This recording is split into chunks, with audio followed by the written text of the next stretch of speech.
भक्ति किसने की थी? भक्ति किसने की थी? शबरी मैया ने भक्ति की थी श्री राम की। उन्हें बस नित्य प्रतिदिन यही आस लगी रहती थी कि मेरे प्रभु न जाने कब आ जाएं।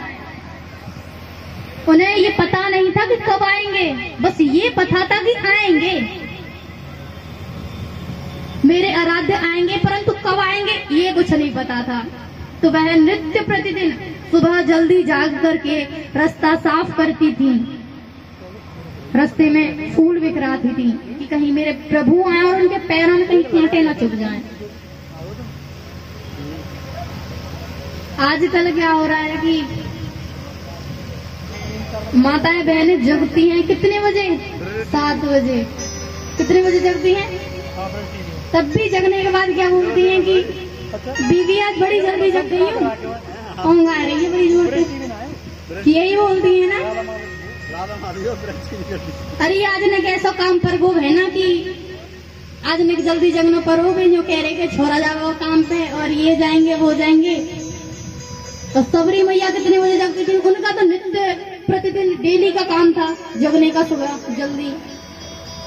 तो वह जाग करके रास्ते में फूल बिखराती थी कि कहीं राम जी के पैरों में कोई कांटा ना चुभ जाए।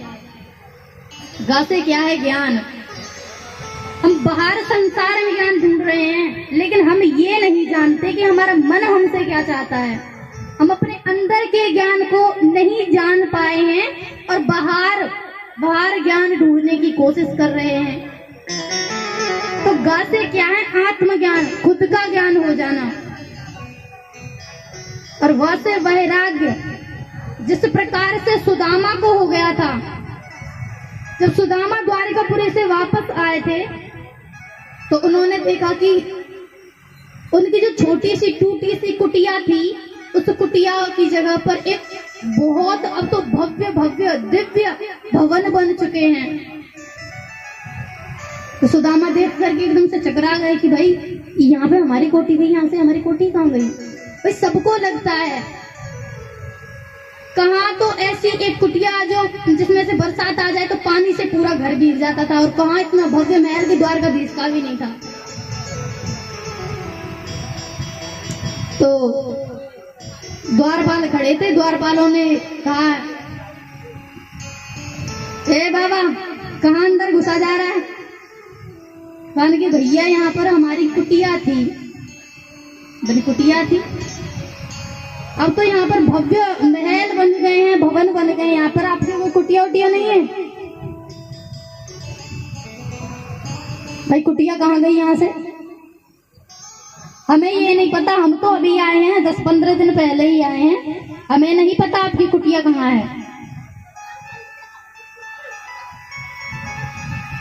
जब द्वारपालों से सुदामा जी ने कहा कि जाइए आप अपनी जो आपकी महारानी है उनको तो बुला करके ला सकते हैं,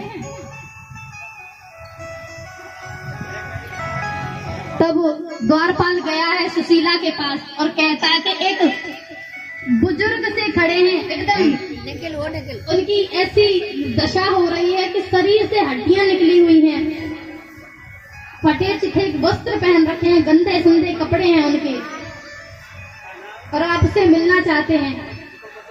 सुशीला ने जैसे ही खिड़की से झांक करके देखा है तो जल्दी से थाली सजाए और जल्दी से आरती करने के लिए मेरे स्वामी आ गए। द्वार पर पहुंची है, सुदामा सुशीला को देख करके आश्चर्यचकित रह गए कि ये इसका क्या रूप हो गया, मैं से कैसी छोड़ कर गया था, ये कैसी हो गई?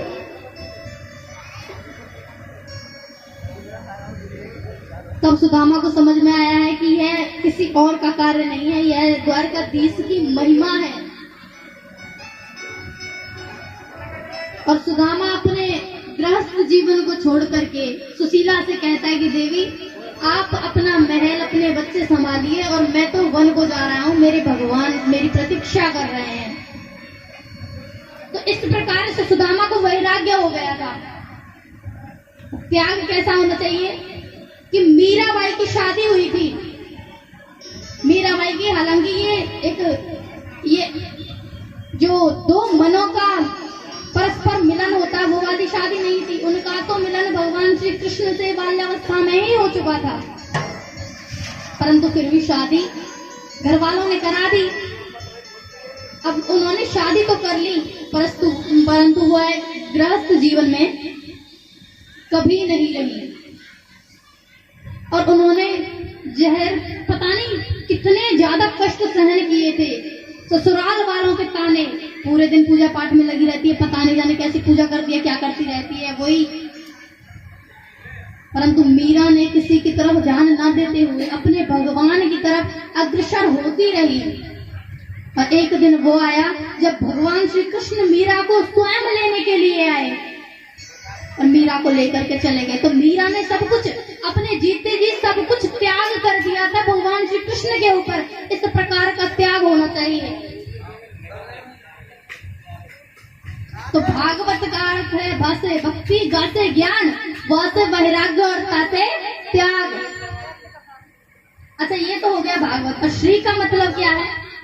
एक बार क्या हुआ कि वेद व्यास जी ने जब श्रीमद् भागवत कथा, श्रीमद् भागवत की रचना की थी, तब वेद व्यास जी भगवान श्री कृष्ण के समक्ष पहुंचे हैं और भगवान से कहने लगे कि हे प्रभु आप मुझे आशीष दीजिए कि मैं इसी प्रकार श्रीमद् भागवत का और विस्तार करता रहूं। भगवान श्री कृष्ण ने तथास्तु बोल करके आशीर्वाद दिया है। समक्ष ही उनके पास में ही राधा रानी विराजमान थी। राधा रानी से कहते हैं वेद व्यास जी, माता आप भी आशीर्वाद दे दीजिए, आप भी आशीष दे दीजिए। तो राधा रानी कहती हैं कि पुत्र मैं आशीष तो दे दूं, परंतु श्रीमद् भागवत में मेरा नाम कहाँ पर आया है? पूरे श्रीमद् भागवत महापुराण में, श्रीमद् भागवत कथा में, पूरे श्रीमद् भागवत में राधा नाम कहीं नहीं आया है। तब वेद व्यास जी को बहुत ही पछतावा हुआ कि मैं यह सब कैसे भूल गया।